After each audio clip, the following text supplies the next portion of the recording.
नमस्कार, अटेंशन में आपका स्वागत है और मैं हूं मनोज वर्मा।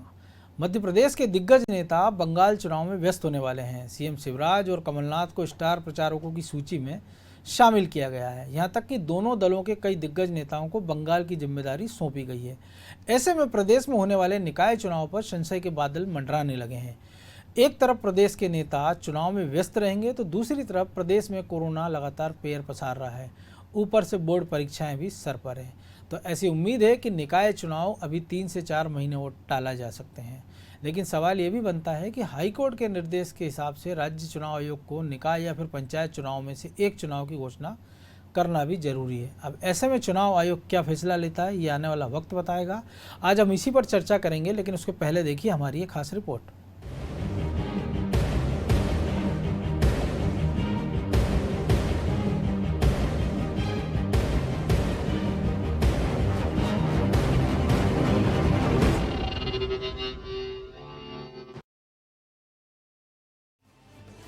राज्य निर्वाचन आयोग ने नगरीय निकाय चुनाव कराने की तैयारी पूरी कर ली है, लेकिन पश्चिम बंगाल विधानसभा चुनाव के चलते सरकार इसे 3-4 माह तक टाल सकती है।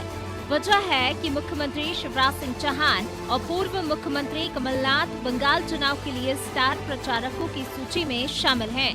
दोनों दिग्गज नेताओं के अलावा बीजेपी और कांग्रेस के कई नेता चुनाव के दौरान बंगाल में कैंप करेंगे। बंगाल चुनाव में शिवराज सिंह के अलावा गृह मंत्री डॉक्टर नरोत्तम मिश्रा, सहकारिता मंत्री अरविंद सिंह भदौरिया, चिकित्सा शिक्षा मंत्री विश्वास सारंग समेत अन्य नेता बंगाल के अलग अलग क्षेत्रों में कैंप करेंगे। इसी तरह कांग्रेस हाईकमान ने कमलनाथ के अलावा प्रदेश के कई नेताओं को बंगाल चुनाव में जिम्मेदारी दी है। ऐसे में दोनों ही पार्टियां नगरीय निकाय चुनाव टालने के लिए सहमत हैं। बंगाल में चुनाव 27 मार्च से 29 अप्रैल के बीच 8 चरणों में होने हैं। ऐसे में दोनों दलों के नेता बजट सत्र समाप्त होने के बाद बंगाल में कैंप करेंगे। एक तरफ बंगाल के चुनाव खत्म होंगे तो दूसरी तरफ मध्य प्रदेश में 10वीं और 12वीं की परीक्षाएं शुरू हो जाएंगी, जो 30 अप्रैल से 18 मई तक होंगी। राज्य निर्वाचन आयोग पहले ही साफ कर चुका है कि परीक्षाओं के दौरान चुनाव नहीं कराए जाएंगे। यही वजह है राज्य निर्वाचन आयुक्त बीपी सिंह ने राजनीतिक दलों के प्रतिनिधियों की बैठक बुलाई थी। तब कहा गया था कि पंचायत चुनाव अप्रैल में करा लिए जाएं, लेकिन नगरीय निकाय चुनाव को मई के बाद कराए जाएं। इसलिए 10वीं और 12वीं की कक्षाओं की परीक्षाओं को आधार बताया गया था। इस पर आयुक्त ने कहा था कि आयोग नगरीय निकाय और पंचायत चुनाव में कोई एक चुनाव अप्रैल में कराए जाएंगे। यदि सरकार पंचायतों से संबंधित शेष कार्यवाही को अगले 15 दिन में पूरा कर दे तो अप्रैल में पंचायत चुनाव कराए जाएंगे। नगरीय निकाय चुनाव के लिए स्कूलों में मतदान केंद्र बनाए जाएंगे। इसी तरह चुनाव में शिक्षकों की ड्यूटी भी लगाई जाएगी। ऐसे में निकाय चुनाव अप्रैल मई में होने की संभावना नहीं है। इसके अलावा प्रदेश में कोरोना के बढ़ते संक्रमण को भी चुनाव टालने का आधार बनाया जा सकता है। पिछले कुछ दिनों से भोपाल, इंदौर सहित अन्य बड़े शहरों में कोरोना के मरीजों की संख्या में इजाफा हुआ है। निकाय चुनाव से फिर शहरों में रैलियां होंगी, आम सभाओं में भीड़ जुटेगी। इससे कोरोना संक्रमण का खतरा और बढ़ सकता है। पश्चिम बंगाल के चुनाव में पार्टी ने सीएम शिवराज को स्टार प्रचारक बनाया है। सीएम शिवराज पश्चिम बंगाल में एक चुनावी दौरा पूरा कर चुके हैं। पश्चिम बंगाल में कमलनाथ पार्टी के स्टार प्रचारक होंगे। इसके अलावा कमलनाथ को आसाम की भी जिम्मेदारी दी गई है। कमलनाथ के अलावा दिग्विजय सिंह को तमिलनाडु और पुडुचेरी की जिम्मेदारी मिली है। पूर्व मंत्री और कांग्रेस विधायक कमलेश्वर पटेल को आसाम चुनाव का स्क्रीनिंग कमेटी का सदस्य बनाया गया है। अब चुनाव टालने की संभावनाओं के बीच बीजेपी, कांग्रेस क्या तर्क और प्रतिक्रिया दे रहे हैं, जरा ये भी सुनिए। देखिए, नगरीय निकाय चुनाव को लेकर हाईकोर्ट की इंदौर बेंच की तल्ख टिप्पणी आने के बावजूद भी नगरीय निकाय चुनाव का लगातार डिले किया जाना यहाँ पर सवालिया निशान खड़ा कर रहा है। निर्वाचन आयोग को कहीं प्रदेश सरकार जो है वो कोरोना का डर दिखाकर या कोरोना के नाम पर गुमराह करने का कार्य तो नहीं कर रही, ये भी हमें देखना होगा। यदि कोरोना के केसेस बढ़ रहे हैं तो उसकी रोकथाम के लिए जो है प्रदेश सरकार क्या व्यापक कदम उठा रही है, ये भी सवालों के घेरे पे है। चुनाव आयोग से हमारी अपील भी है, हमारी दरख्वास्त है कि चुनाव आयोग संज्ञान ले, कोर्ट की जो टिप्पणी आई है उस पर विशेषकर उस पर ध्यान दे। कोरोना के केसेस जिस प्रकार से बढ़ रहे हैं वो तो अपनी जगह है ही, उसकी रोकथाम के लिए भी सरकार उपयुक्त कदम उठाए और आने वाले समय में चुनाव जो है वो जल्द से जल्द कराने का प्रयास करे, चुनाव से भागने का प्रयास न करे। कांग्रेस का काम केवल आरोप लगाना है। चुनाव कौन सा कब होगा ये जिम्मेदारी चुनाव आयोग की है। सरकार केवल अपनी तैयारी करती है और वो भी चुनाव आयोग के निर्देश पर तैयारी करते हैं। पहले पंचायत होंगे या नगरीय निकाय होंगे ये चुनाव आयोग को तय करना है। जो वो तय करेंगे उस आधार पर चुनाव संपन्न होंगे। 5 राज्यों के चुनाव में एमपी के नेता असरदार साबित होंगे। नेताओं का कद देखते हुए ही पार्टी ने बड़ी जिम्मेदारी सौंपी है। 5 राज्यों के चुनाव में प्रदेश के नेताओं का बड़ा रोल होगा और इसका असर 2 मई को घोषित होने वाले नतीजों पर दिखाई देगा। दरअसल पश्चिम बंगाल में 27 मार्च से 29 अप्रैल के बीच 8 चरण में चुनाव होना है। 5 राज्यों के चुनाव 2 मई को घोषित होंगे, लेकिन उससे पहले बीजेपी और कांग्रेस अपने दिग्गजों को चुनाव मैदान में उतारकर पार्टी के पक्ष में माहौल बनाने की कोशिश में है।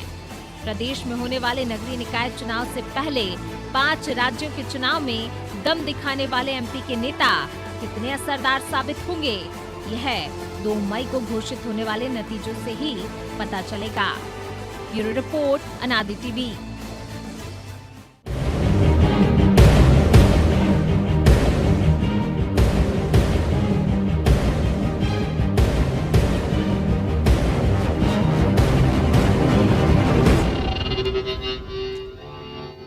तो इसी विषय पर और अधिक चर्चा करने के लिए हमारे साथ जुड़े हुए हैं अनादि टीवी के एसोसिएट एडिटर प्रभु पटेरिया और ब्यूरो हेड ब्रजेश टोक से। सबसे पहले प्रभु जी, आपके पास मेले भी हो रहे हैं, जलसा जुलूस भी हो रहे हैं, स्कूल भी खुल गए हैं, खरीदी भी शुरू होना थी 15 से 22 से शुरू हो जाएगी, कोरोना के केस भी बढ़ रहे हैं, कर्फ्यू की खबरें भी आ रही हैं, बस नहीं हो रहा है तो नगरीय निकाय के चुनावों का ऐलान। तो वाकई में पश्चिम बंगाल का कोई इसमें फैक्टर आप देख रहे हैं या कारण कुछ हो रहा है, अधूरी तैयारी, नेताओं की गैर उपलब्धता? मनोज जी, जो चुनावी फैक्टर है पश्चिम बंगाल का वो इसमें खासा महत्वपूर्ण दिखाई देता है चुनाव टालने के उद्देश्य को देखते हुए। जी, अभी हाल ही में दिल्ली में 5 वार्डों के चुनाव हुए थे, दिल्ली नगर निगम के। उसमें से एक सीट जो भाजपा के कब्जे में थी वो भाजपा ने वो सीट हार गई। तो एक माहौल जो बना कि भाजपा साफ हो गई दिल्ली में। बिल्कुल। तो पश्चिम बंगाल के जो चुनाव उसके पहले भारतीय जनता पार्टी का केंद्रीय नेतृत्व किसी भी राज्य में, मध्य प्रदेश जैसा राज्य भी क्यों ना हो, कहीं पर भी वो रिस्क नहीं लेना चाहता कि वहाँ पर कहीं पर भी वो पहले से उनके नंबर कम हो, उसको लेकर एक हवा बनाई जाए और राजनीतिक दल उसका फायदा बंगाल के चुनाव ले। क्योंकि भारतीय जनता पार्टी के लिए बंगाल महत्वपूर्ण जीवन मरण का प्रश्न है बंगाल। बिल्कुल। इसलिए वहाँ पर वो पूरा फोकस उनका है। तो संभवतः यही मुख्य कारण है। और ये जो एक हवा बनाई जा रही थी कि अब जो निर्वाचन की तारीखें डिक्लेयर कर दी जाएंगी, जो चुनाव आयुक्त, राज्य चुनाव आयुक्त जिस तरीके की बैठक ली उनने 6 तारीख को कलेक्टर के कॉन्फ्रेंस की उनने, और ये कहा कि हम पूरी तरह तैयार हैं, जब भी हो जाए कभी भी हम चुनाव करा सकते हैं। तो इस तरीके से एक हवा बनाने की जो कोशिश की गई थी, तो उसको वो केवल माहौल बनाने के लिए, क्योंकि मामला एक बार अदालत में जा चुका है, तो सरकार या राज्य निर्वाचन आयोग जो है वो कहीं पर भी फिर से अदालत के पेंच में नहीं फंसना चाह रहा था, इसलिए एक हवा बनाने की कोशिश की जाती है। उसके बाद फिर कोरोना आ जाता है, ऐसा एक बहाना बना के और उस चुनाव को टाल दिया जाता है। आपको अच्छे से याद होगा मनोज जी, मध्य प्रदेश की विधानसभा का जो पिछला सत्र था, जो एक दिन ही वाला, बिल्कुल वो ये कहकर टाला गया था कि विधानसभा के जो है 70 से ज़्यादा कर्मचारी कोरोना पॉजिटिव पाए गए। बिल्कुल। और जब बाद में पता चला कि खुलासा हुआ सत्र टलने के बाद, तो उनमें से एक या 2 को छोड़ के बाकी कोई भी विधानसभा कर्मचारी ही नहीं था। आउटसोर्सेज वाले थे। आउटसोर्सेज वाले थे जो कभी विधानसभा में जिनका प्रवेश भी नहीं होता था। वो MLA रेस्ट हाउस में जो काम करने वाले थे, जो बाहर माली वाली जैसा। तो इस तरीके से उस माहौल को हवा बना के वो जो विधानसभा का सत्र टाल दिया गया। तो ये सरकार जो है या राजनीतिक दल वो आमतौर पर बचने की कोशिश करते हैं। और राज्य निर्वाचन आयोग की भी भूमिका इसमें संदिग्ध मानना चाहिए इस लिहाज से, क्योंकि आज ही आपको याद होगा कल गोवा का फैसला आया है, बिल्कुल सुप्रीम कोर्ट ने खासी नाराजगी जताई है। तो ये जो रिटायर्ड अफसरों को जब ऐसे पदों पर बैठा देते हैं तो सरकार की मंशा के मुताबिक काम करते हैं। यहाँ पे यदि जैसे विद्युत नियामक आयोग है, मुझे अच्छे से याद है जब पहला मध्य प्रदेश का विद्युत नियामक आयोग बना था उसमें रिटायर्ड जज थे, तो जनता के हित में वो निर्णय लेते थे। बिल्कुल। और जब से अफसरों को बैठाना शुरू किया गया, जनता जाए तेल लेने, बिजली के दाम एक साल में 4 बार बढ़ाने का भी नियामक आयोग को कोई डर संकोच दिखाई नहीं देता है। वो जैसी सरकार की पिटीशन आती है उस तरीके से वो जो है दरें बढ़ाने का काम करते हैं। वही हाल राज्य निर्वाचन आयोग का है जी। यदि हम वर्तमान आयुक्त को देखें जो बीपी सिंह है, इनको चीफ सेक्रेटरी शिवराज सिंह चौहान ने बनाया था। संयोग से चुनाव हुए विधानसभा के और सरकार चली गई, तो वो अगले ही दिन ये कमलनाथ के पाले में दिखाई दिए। इनने कहा कमलनाथ से ज़्यादा विजनरी, उनसे ज़्यादा काबिल मुख्यमंत्री मैंने आज तक नहीं देखा, उनके साथ काम करने का मुझे बड़ा अच्छा अवसर मिला है। और अब जो है उनको जो उसी वो जो है राज्य निर्वाचन आयोग के पद, मतलब नेताओं से ज्यादा विजनरी अफसर हैं जो भांप लेते हैं। जैसे मौसम विज्ञानी होते हैं वैसे राजनीति विज्ञानी हमने रामविलास पासवान को देखा था, वो पहले भांप लेते थे कि किसकी सरकार बनेगी। जी मनोज जी, तो इनको कोई फर्क नहीं पड़ने वाला है ना, तो कोरोना कोई कारण है, कोरोना के आंकड़े बढ़ाए जा रहे हैं। आज के ही अखबार यदि आप देख लें तो उसमें दिख रहा है कि किस तरीके से कोरोना के आंकड़ों का मैनिपुलेशन हो रहा है। बिल्कुल। बच्चों की परीक्षाओं से इनको मतलब नहीं है, इनको राजनीतिक जुलूस जलसों से कोई मतलब नहीं है। आज ही भोपाल में, राजधानी में, जहाँ पर मुख्यमंत्री कोरोना की समीक्षा कर रहे हैं, कह रहे हैं कि 1-2 दिन में नाइट कर्फ्यू लगाने की नौबत आ सकती है, ऐसा वो पिछले बार भी कह चुके हैं। बिल्कुल।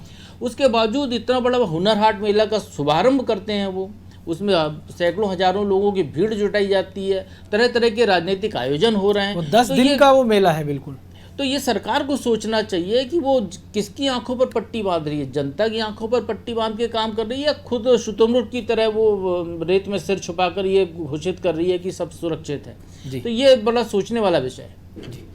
सोचने वाली बात तो एक और भी है ब्रजेश जी, जो प्रभु जी ने कहा है कि मार्च की बात करें पिछले साल 2020 की, जब कोरोना ने लगभग दस्तक दी थी मध्य प्रदेश में, और तब तत्कालीन कांग्रेस सरकार ने कहा था कि कोरोना के कारण विधानसभा का सत्र ना कराया जाए, सरकार बचाने की चिंता थी। और यही बीजेपी ने कहा था कि कोरोना का कोई खतरा नहीं, आप सत्र को बुलाइए।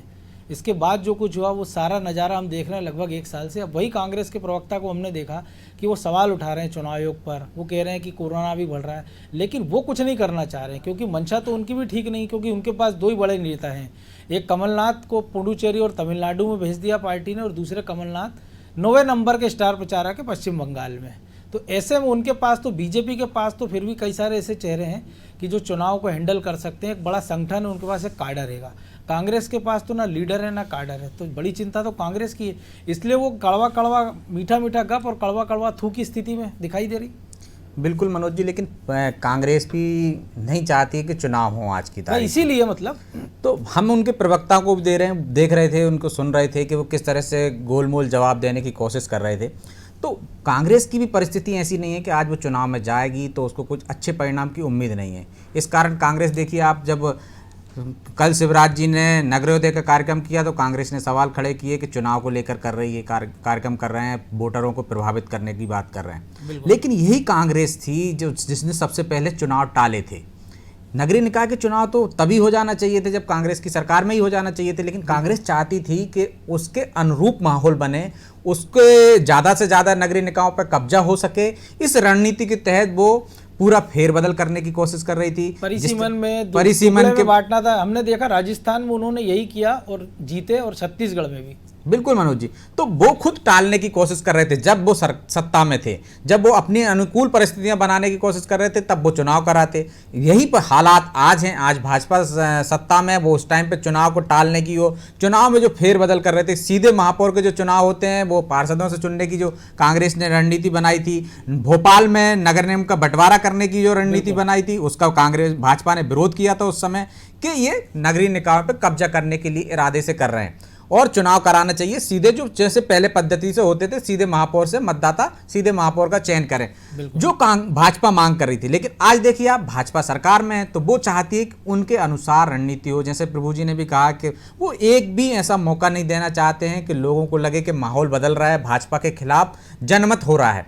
तो वो जनमत भाजपा के खिलाफ ना हो, ऐसा माहौल ना बने और पश्चिम बंगाल में उसका असर ना हो, बाकी जो 5 राज्यों में वहाँ कोई असर ना हो। इस कारण भाजपा भी चाहती कि आज उसमें उस चुनाव को आज टाल दिए जाएं। बहाना कुछ भी हो, कोरोना एक बहाना है। जिस तरह से पहले सत्र को टालने के लिए कोरोना का बहाना किया था, कोरोना के माध्यम अब परीक्षाओं का भी एक बहाना है। परीक्षा, क्योंकि कोरोना का बहाना एक सीधे कहेंगे कि कोरोना के कारण टाल रहे हैं तो बाकी राज्यों में चुनाव हो रहे हैं, तो ये उनका जो टॉपिक है या जो ये मुद्दा है कि इसके बहाने वो टाल सकते हैं, तो वो कारगर साबित होता नहीं दिख रहा है। इसलिए उन्होंने स्कूलों का बहाना बना, कहीं ज्यादा प्रभावित हमने देखा पंजाब था, मध्य प्रदेश से ज्यादा, और गुजरात था, दोनों जगह नगरीय निकाय के चुनाव हाल में संपन्न हुए हैं। इसलिए मनोज जी, इसलिए तो उन्होंने परीक्षा का बहाना बनाया है कि स्कूल खुल गए हैं, बच्चों की बोर्ड परीक्षाएं हैं, वो परीक्षाएं हो जाए, इसके बाद हम चुनाव करा लेंगे। तो उसी रणनीति के तहत पहले से सरकार की गतिविधियां दिख रही थी। सरकार ये नहीं चाहती या कहना नहीं चाहती है कि हम चुनाव कराना नहीं चाहते हैं, अभी टालना चाहते हैं। वो ये कहती है कि हम पूरी तैयारी से हैं, जब चुनाव आयोग बोलेगा, राज्य निर्वाचन आयोग बोलेगा, हम चुनाव करा लेंगे। लेकिन दूसरी तरफ सरकार की रणनीति चलती है कि कोर्ट को वो ये जवाब दे सके कि अभी परीक्षाएं हैं बच्चों की, इसके माध्यम से अब आगे हम बढ़ा लें, या पंचायत के चुनाव पहले करा लें। क्योंकि पंचायत के जो चुनाव होते हैं मनोज जी, वो गैर दलीय आधार पर होते हैं, वहाँ के दल भी सामने नहीं होते हैं। तो वो सोच रहे हैं कि पहले पंचायत के चुनाव या तो करा लिए जाएं और फिर नगरीय निकाय के बाद में करा जाए। क्योंकि नगरीय निकाय चुनाव से ही एक माहौल बनता है कि नगरीय निकाय चुनाव में आपको एक तो सिंबल रहता है पार्टियों का, जो पंचायत चुनाव में नहीं रहता। यदि यहाँ पे हारते हैं, और जैसी संभावना है कि अब तक सारे नगरीय निकाय में, जिनमें 16 नगरीय निकाय में चुनाव होने वाले हैं, सब पे भाजपा का कब्जा था। यदि कहीं ना कहीं चूक होती है तो उसका असर पश्चिम बंगाल में दिखेगा। इस कारण सरकारें नहीं चाहती हैं कि चुनाव अभी हो और उनको टाला जाए, तो इसके लिए बहाने तलाश कर रहे हैं। तो ये तो पब्लिक भी जानती है और कोर्ट भी जानती है कि सरकारों की मंशाएं क्या रहती हैं। मुझे लगता है कि अब कोर्ट को ही निर्णय लेना चाहिए इसमें कि सरकारों, जिस तरह से पिछली बार टिप्पणी की थी उन्होंने कि चुनाव कराइए समय पर, और उस कारण ये कवायदें शुरू हुई, सारी कवायदें, जैसे राज्य निर्वाचन आयोग ने कहा कि हमने पूरी तैयारी कर ली है, सरकार भी कह रही है पूरी तैयारी कर ली है, तो चुनाव कराने में हर्ज क्या है, अभी करा लेना चाहिए। बिल्कुल प्रभु जी, चुनाव की बात है, जैसे पश्चिम बंगाल फैक्टर की बात की, जैसे पंजाब का जब चुनाव हारी बीजेपी तो कहा गया कि किसानों की नाराजगी, जब वो गुजरात में जीतते हैं तो वो कहते हैं कि कृषि कानूनों पर मोहर लग गई है। उत्तर प्रदेश में भी यही स्थिति थी, हाईकोर्ट ने निर्देश दिए कि चुनाव कराए जाएं। उत्तर प्रदेश भी इसलिए महत्वपूर्ण है क्योंकि लगभग अभी उसके नतीजे भी उसी समय आएंगे जब पश्चिम बंगाल में चुनाव होगा, और 2022 में वहाँ विधानसभा के भी चुनाव हैं। तो ये जो एक फैक्टर की बात हो रही है कि बंगाल के कारण एक हवा बनेगी, और दूसरी एक बात है कि जो तैयारियों की बात है कि मूल कारण आपको नहीं लग रहा है कि एक बहुत सारे उन्होंने कवच कुंडल तैयार कर रखे हैं कि ये डिसीजन आएगा तो इसको ये आगे अस्त्र कर देंगे, ये निर्णय लेना पड़ा तो ये कारण आगे कर देंगे। देखिए मनोज जी, यहाँ पर केवल एक बात कहना चाहूँगा जी, चुनाव आयोग हो, अदालत हो, मीडिया हो, आप हम हैं या राजनीतिक दल, उनको ये देखना चाहिए कि मध्य प्रदेश में 28 विधानसभा के जब चुनाव हुए थे, उपचुनाव हुए थे 28 सीटों पर विधानसभा के, तब प्रदेश में कोरोना की रफ्तार क्या थी। निश्चित तौर पर उस समय कोरोना के जो प्रकरण है एक दिन में 5,000 10,000 तक पहुंच रहे थे। और आज कोरोना कितना मिल रहा है प्रदेश में? आज प्रदेश में यदि हम पिछले कई दिनों के आंकड़े देखते हैं, 500-600 के बीच, 500-600 से ज़्यादा नहीं है। तो आप बताइए कोरोना का प्रकोप कब था? और वैक्सीन भी लग रहा है, वैक्सीन भी लग रहा है, अब तो वैक्सीनेशन भी बड़ी तादाद में हो रहा है। कोरोना का प्रकोप कब था? जब प्रकोप कोरोना का विकराल था, तब तो आपने सरकार बनाने, सरकार बचाने, अपनी वाहवाही के लिए चुनाव करा लिए। और अब ये जो नगरीय निकाय के चुनाव आ रहे हैं, इसका यदि इम्पैक्ट कहीं दूसरी जगह जाकर पड़ता हुआ आपको दिखाई देता है, तो उससे बचने के लिए आप ये कोरोना का बहाना बना रहे हैं। नाइट कर्फ्यू लगाना है तो लगा दीजिए, आप दिन में भी कर्फ्यू लगा दीजिए, लॉकडाउन जैसा महाराष्ट्र में कई शहरों में हुआ, आप कर दीजिए लॉकडाउन, पंजाब में हो गया, लेकिन राजनीतिक कार्यक्रमों पर प्रतिबंध सबसे पहले लगाइए। किसी भी पार्टी का कोई राजनीतिक कार्यक्रम नहीं होना चाहिए। आपने स्कूलों को फुल स्ट्रेंथ से खोल दिया, पूरे दिन बच्चे बैठ रहे हैं, वहाँ की व्यवस्था कोई देख नहीं जा रहा है कि एक ही बेंच पे 3-3 4-4 बच्चे बैठे हुए हैं, सैनिटाइजर की व्यवस्था नहीं है, प्रॉपर सैनिटाइजेशन नहीं हो रहा है स्कूल का, उसको कोई देखने नहीं जा रहा है। आप विधानसभा का एक विधायक यदि कोरोना पॉजिटिव पाया जाता है, और एक विधायक तो ऐसा भी मामला सामने आया था कि वो विधानसभा में सवाल उठा रहा था, इसलिए उसकी जांच रिपोर्ट कोरोना पॉजिटिव दे दी गई थी। ऐसा भारतीय जनता पार्टी के विधायक ने आरोप लगाया था। बिल्कुल। तो ऐसे आप प्रपंच रच रहे हैं, आप चाहे वो कोई भी दल हो, बात भारतीय जनता पार्टी की नहीं, कांग्रेस में भी इसी तरह के प्रपंच रचे जा रहे हैं या दूसरे दलों में भी। तो ये जो प्रपंच रचने की जो राजनीति है, जो सियासत हो रही है देश की, प्रदेश की जनता के साथ, इसको रोकना चाहिए। तो एक और नहीं लग रहा कि ये जो एक और प्रपंच है कि आप गोबर के कंडे से हवन कर रहे हैं, डॉक्टर ने कह दिया कि बीपी नहीं हो रहा, तो इन पे भी कुछ एक्शन होना चाहिए, क्योंकि ये वो लीडरशिप है जिनको देख के जनता देखती है, इनको भीड़ में देखती है कि तो मास्क भी नहीं लगा रहे हैं। जनता पे आपने कहा 200 रुपये का जुर्माना लगा देंगे, लेकिन नेताजी आज़ाद घूम रहे हैं। वो गांधी जी की प्रतिमा को जरूर मास्क पहना देते हैं, लेकिन वो उस पर माला पहना रहे हैं तो खुद मास्क नहीं पहने हुए हैं। मनोज जी, इसमें बिल्कुल सही कह रहे हैं आप। इसमें दो उदाहरण मध्य प्रदेश के ही सामने हैं। आज केंद्रीय स्वास्थ्य मंत्री हर्षवर्धन भोपाल आए हुए थे, बिल्कुल कई सारे कार्यक्रम थे उनके, एम्स में गए कई कार्यक्रम में।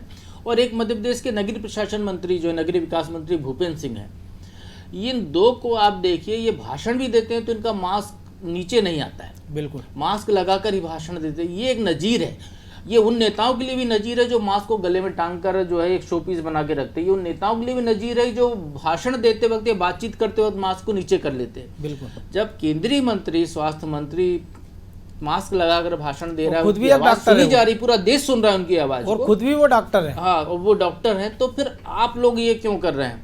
फिर आप ये कोरोना फैलाने काम क्यों करते हैं? और ये आप ये तो देखिए ना, कोरोना शुरुआत कहाँ से हुई मध्य प्रदेश में? बिल्कुल, मध्य प्रदेश में सियासी मुख्यमंत्री कोरोना की निवास से शुरुआत कहाँ से शुरुआत। हुई, ये सोचने वाला एक विषय है। बिल्कुल, कि किस स्तर से कोरोना फैला, कौन लोग कोरोना फैलाने के कारण बने ज़्यादा, तो यहाँ पर इनको संभालने की ज़रूरत है, ना कि आम जनता को। आम जनता तो खुद ही वैसी डरी समी बैठी है। वो आप लाइन लगा कर जो है वैक्सीनेशन कराने के लिए लाइन लगा के सुबह से खड़े रहते हैं बुजुर्ग लोग। बिल्कुल, वहाँ पर कोई देखने वाला नहीं है, उनको रजिस्ट्रेशन करने वाला नहीं है। 1 मार्च से आपने ये वैक्सीनेशन का चरण शुरू किया, आज तक कोविड ऐप नहीं आया पार्ट 2। बिल्कुल, उनको रजिस्ट्रेशन में दिक्कत हो रही है। और रियलिटी चेक आपने खुद में भी तरह तरह की समस्याएं जिसको कोई देखने वाला नहीं है। और जैसे ही बात आती है तो मतलब देश का प्रधानमंत्री 9:30 बजे से वैक्सीनेशन शुरू होना है, कोविड ऐप में रजिस्ट्रेशन, और प्रधानमंत्री सुबह 6:30 बजे वैक्सीनेशन लगवा ले जाता है और कहता है कि मैं कोविड ऐप में रजिस्टर करा के वैक्सीनेशन कराया। कई सारे अधिकारी जो उदाहरण इस देश में जो उसके लिए जिनको लगना ही नहीं था, कई सारे वो अधिकारी लगवा लेते हैं समय से पहले। अधिकारी समय से पहले लगा लेते हैं। जो स्वास्थ्य विभाग के अधिकारी उनने बहुत पहले करा लिया, जब उस क्राइटेरिया में नहीं आते थे, दायरे में नहीं आते। तो ये जो इस तरीके का जो ये है कि हमारे लिए नेताओं का राग कुछ या आला अधिकारियों का राग कुछ है और जनता के लिए कुछ और है। बिल्कुल, प्रदेश के नगरीय निकायों की दुर्दशा किसी से छुपी नहीं है। राजधानी भोपाल की हालत है, स्वच्छता सर्वे होने वाला है और सड़कों में गंदगी पड़ी हुई है, नालियों की सफाई नहीं हो रही है, कचरा ढंग से नहीं उठ रहा है। जवाब भी बड़े दिलचस्प कि पौधे सूख गए, तो उन्होंने कहा कि स्वच्छता अभियान में टायर में जो पौधे लगे उसकी रैंकिंग नहीं है, तो क्यों जनता के पैसे से आप इसको तो ये जो लोअर लेवल का जनप्रतिनिधि, पार्षद जैसा जनप्रतिनिधि या महापौर है या नगर पालिका अध्यक्ष है, ये लोग इन मामलों के जवाबदार हैं। ये लोग रहते हैं, जनता उनको बोलती है, वो काम कराते हैं। बिल्कुल। अब कहीं पाइपलाइन टूटी है, मतलब भोपाल ही की बात कर लें आप मनोज जी, एक ही सड़क पर 3 जगह काम हो रहा है। एक जगह गैस की पाइपलाइन डल रही है, दूसरी जगह कोई सीवेज की लाइन डल रही है, तीसरी जगह कुछ और काम चल रहा है, और हर बार उस पानी की पाइपलाइन को वो तोड़ दे रहे हैं। बिल्कुल, जो पानी की लोगों की सबसे ज़्यादा ज़रूरत है। तो ये इसलिए हो रहा है क्योंकि उस क्षेत्र का पार्षद नहीं हो, पार्षद खड़ा रहता है तो मुस्तैदी से वो जवाब जनता कम से कम उसका कॉलर पकड़ के जवाब मांग सकती थी कि कौन जिम्मेदार है। जनता से जुड़ा हुआ जो असली प्रतिनिधि है वो तो आप चुनने नहीं दे रहे हो। अपनी सरकार बचाने या अपनी सरकार गिराने वाले जो जैसा मामला है वहाँ पर आपको न कोरोना की चिंता है, न किसी की बात की चिंता है। तो ये नेताओं को सोचना चाहिए और जनता को भी ये सोचकर अगली बार वोट करना चाहिए। बिल्कुल। ब्रजेश जी, एक छोटी सी टिप्पणी, क्योंकि समय अब ज़्यादा इजाज़त नहीं दे रहा है।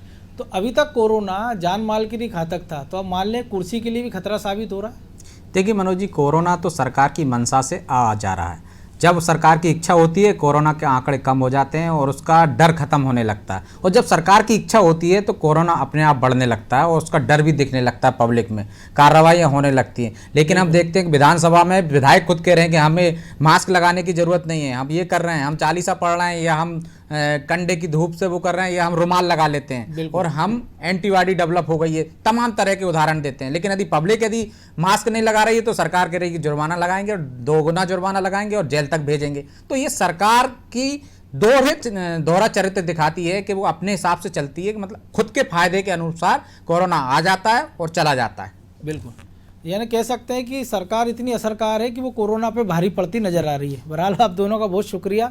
तो निश्चित तौर पर कोरोना कुर्सी के लिए भी खतरा हो सकता है, ऐसा शायद कोरोना ने भी नहीं सोचा होगा, या जैसे कि आरोप लगते रहे कि चीन ने उसको बनाया, तो शायद उन्होंने भी ऐसा नहीं सोचा होगा कि कोरोना का एक उपयोग ये भी हो पाएगा। लेकिन निश्चित तौर पर जैसा प्रभु जी ने भी कहा कि कोरोना की आड़ में जो जनप्रतिनिधियों के साथ हितों के साथ खिलवाड़ हो रहा है और जनता को जो परेशानियों का सामना करना पड़ रहा है, उसकी जवाबदेही भी इस सिस्टम को लेना चाहिए और कोशिश करना चाहिए कि जो जनता के जनप्रतिनिधि है, क्योंकि अगर आप विधानसभा के चुनाव करा सकते हैं, आप उपचुनाव करा सकते हैं, नगरीय निकाय के चुनाव कई सारे राज्यों में हो सकते हैं, तो फिर मध्य प्रदेश में क्यों नहीं। तो चुनाव आयोग को भी इस पर सोचना चाहिए और तमाम सारे राजनीतिक दलों को भी। अटेंशन में आज इतना ही, मुझे दीजिए इजाज़त और आप देखते रहिए अनादि टीवी। नमस्कार।